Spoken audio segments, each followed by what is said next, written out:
with the latest on the train's engineer and when we could possibly be hearing from him. Nikki.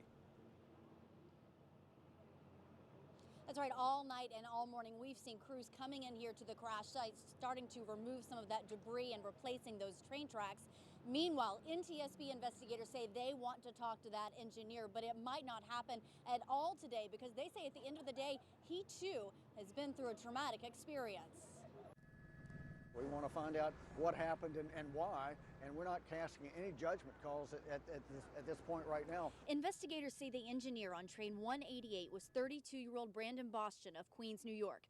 And although a top priority is finding out what happened Tuesday night when the train derailed, Boston has to be mentally and physically able to talk.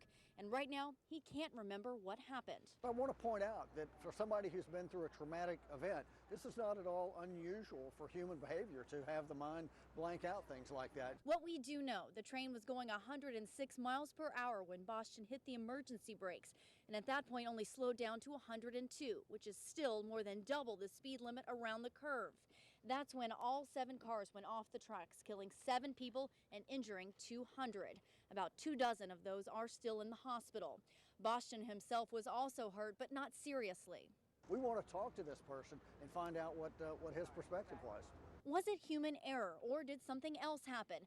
A key safety feature called positive train control that could have intervened in either case was missing from the tracks. This is something that's been mandated by Congress to be installed by the end of this year. It's designed to form redundancy for human error so that when human error does occur, the system kicks in and will not allow the train to be oversped. Well, any minute now we expect to hear from the mayor of Philadelphia, and then later this evening at 5 o'clock we'll hear a briefing from the lead investigator with NTSB. Meanwhile, an attorney for Boston says his client suffered a concussion and he was very distraught when he heard that 7 people died in that accident. For more on those victims, let's go to CBS's Jerica Duncan.